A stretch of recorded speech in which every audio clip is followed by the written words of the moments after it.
राधे राधे दोस्तों। तो दोस्तों ये व्लॉग होने वाला है शादी के दिन। सबसे पहले आपको दुल्हन दिखाती हूँ जो बहुत ही सुंदर लग रही थी। बारात का स्वागत करने के बाद हमने पूरी प्लानिंग से अच्छे से जूते छुपा लिए, जिसके लिए हमें मिले पूरे 1100 रुपए। इसके बाद हुई जयमाला के लिए दुल्हन की एंट्री।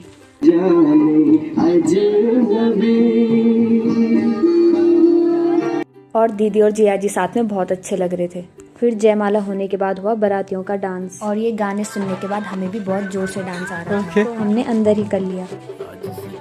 फिर कुछ देर बाद शुरू हो गए फेरे, और हम सब चौथे फेरे का वेट कर रहे थे। चौथे फेरे पे हमने सिर्फ 5100 की डिमांड की, लेकिन ये लोग 2100 पे ही अटके हुए थे। और पहले ही काफी लेट हो गई थी और ये लोग फिर भी इधर उधर की बातें कर रहे थे।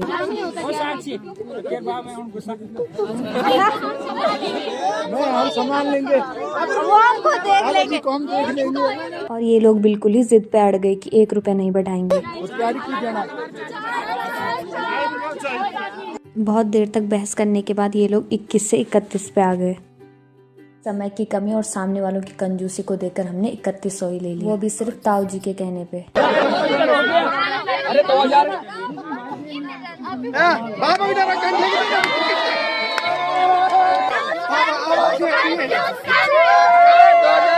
मैं तो ये कहना चाहता हूँ कि लड़की ज्यादा डिमांड कर रही थी पैसों की, और जैसे पापा आए तो पैर डर के मारे सारे खेल लिए। फिर शादी की बाकी की रस्में संपन्न हुई और फिर आया विदाई का टाइम।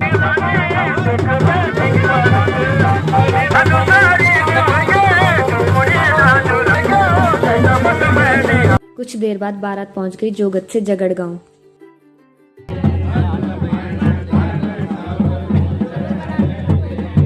फिर बाकी की रस्में और दीदी साड़ी पहनकर तैयार हो गई, और ऐसे शादीशुदा लुक में दीदी और भी ज्यादा खूबसूरत लग रही थी। फिर हुआ दीदी और जिया जी का डांस।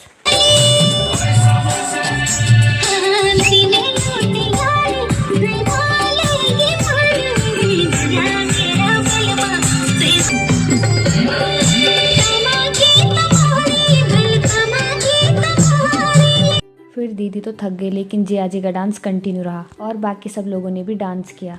फिर अगली सुबह को था धारा पूजन, और दीदी यहाँ पे धारा पूजन के लिए रेडी हो रही थी,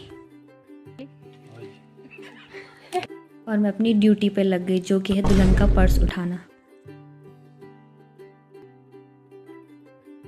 फिर धारा पूजन और फैमिली फोटो शूट के बाद हम चले जोगत को, और फिर हमारे साथ थोड़ा टाइम रहने के बाद दीदी वापस अपने ससुराल चली गई। दीदी के ससुराल जाने के बाद घर बहुत सूना सूना लग रहा था। यहाँ पर अभी घर के काफी मेंबर थे, पर फिर भी घर बहुत सूना सूना लग रहा था। बाकी शादी बहुत अच्छे से संपन्न हुई और सबने बहुत एंजॉय किया।